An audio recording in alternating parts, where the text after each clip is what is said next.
தேர்தல், ஆட்சி அதிகாரம் இதெல்லாம் எங்களுக்கு இரண்டாம் பட்சம் தான். 50கள் 60களை பார்த்த பழைய திமுகவை இந்தியா திரும்பவும் பார்க்க வேண்டியிருக்கும். தமிழ்நாட்டுக்கு தவறழிச்சிட்டு வழக்கம் போல சும்மா கடந்து போக நினைச்சா நடக்கிறதே வேற. வணக்கம். தமிழ்நாட்டின் வாசல் வர வந்துட்ட பேராபத்தை பற்றி சொல்லவும், ஒன்றிய பாஜக அரசுக்கு எச்சரிக்கை விடுக்கவும் தான் இந்த வீடியோ. தேர்தல் பிரச்சாரத்துக்காக நிற்காம ஓடிக்கிட்டே இருந்தாலும் இந்த கடமையை தவிர்க்க முடியாது. நாளை மறுநாள் ஏப்ரல் 16 நாடாளுமன்ற சிறப்பு கூட்டத்தொடர் கூடுதுன்னு சொல்றதை விட தமிழ்நாடு மேற்கு வங்க தேர்தலுக்கு நடுவில் வலுக்கட்டாயமாக கூட்டப்படுதுன்னு தான் சொல்லணும். டீலிமிட்டேஷன்கிற தொகுதி மறுவரைகிற தொடர்பாக அரசியல் சட்ட திருத்தத்தை இந்த தொடரில் புல்டோஸ் பண்ண போகிறாங்க. முதல்ல இருந்தே இது பற்றி நம்ம தொடர்ந்து எச்சரித்தோம். மக்களுக்கு விழிப்புணர்வை ஏற்படுத்தணும். தமிழ்நாடு மட்டுமில்லாமல் இந்தியா முழுக்க இருந்து இதனால் பாதிப்படைய உள்ள மாநில முதலமைச்சர்களையும் முக்கிய கட்சி தலைவர்களையும் சென்னைக்கு அழைச்சி கூட்டு நடவடிக்கை குழு கூட்டம் நடத்தணும். மக்கள் தொகையை கட்டுப்படுத்துங்க, அளவா குழந்தைகளை பெற்றுக்கோங்க, குடும்ப கட்டுப்பாட்டை கடைபிடிங்கன்னு ஒன்றிய அரசு சொன்னதையெல்லாம் நாங்கள் கேட்டோம். சொன்னதை ஒழுங்காக செஞ்சதுக்காகவே எங்களுக்கு தண்டனை தருவீங்களா? தென் மாநிலங்கள் பாதிப்படையாது என நாடாளுமன்றத்தில் வச்சு பிரதமர் அவர்கள் உத்தரவாதம் தரணும்னு கேட்டோம். பதில் இல்லை. இதுக்காக பல்வேறு கட்சி எம்பிக்கள் பிரதமரை நேரில் சந்தித்து முறையிட நேரம் கேட்டோம். அதுவும் கிடைக்கல. இப்படி நம்ம சொன்ன எதையும் அவங்க காதில் வாங்காமல் திமுக மட்டுமல்ல, எந்த கட்சியோடவும் எந்த மாநிலத்தோடவும் எந்த ஆலோசனை நடத்தாமல் அவங்க இஷ்டத்துக்கு பண்ண பார்க்குறாங்க. நேற்று மரியாதைக்குரிய அம்மையார் சோனியா காந்தி அவர்களும் நாம் கேட்குற அதே கேள்விகளை கேட்டிருக்கிறாங்க. பிரதான எதிர்க்கட்சியான காங்கிரஸ் உள்ளிட்ட யாருக்குமே பதில் இல்லை.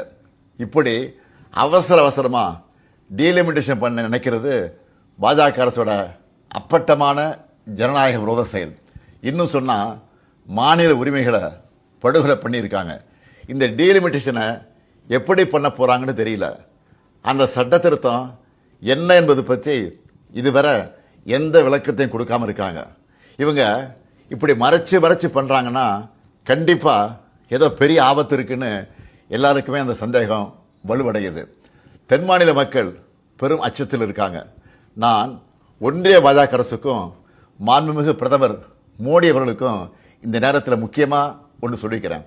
நடக்க இருக்க நாடாளுமன்ற கூட்டத்தொடரில் எங்கள் எம்பிக்கள் கலந்துப்பாங்க. தமிழ்நாட்டை பாதிக்கிற மாதிரியோ வட மாநிலங்களுக்கு அரசியல் வலிமையை மேலும் வாரி வழங்குற மாதிரியோ ஏதாவது நடந்தால் தமிழ்நாட்டில் இருக்க நாங்கள்லாம் பார்த்துட்டு சும்மா இருக்க மாட்டோம். தமிழ்நாடு ஸ்தம்பிக்கும். தமிழ்நாடு தனது எதிர்ப்பை கடுமையாக காட்டும். ஒவ்வொரு குடும்பமும் தெருவில் வந்து உட்காருவோம். தமிழ்நாடு முதலமைச்சராக இருக்கிற என்னுடைய தலைமையிலேயே மிகப்பெரிய போராட்டம் நடத்துவோம்.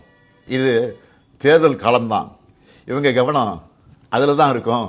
நாம் டெல்லியில் சைலண்ட்டாக தமிழ்நாட்டோட தொகுதி மறுவரையை பண்ணிடலாம்னு மட்டும் நினைக்கவே நினைக்காதீங்க.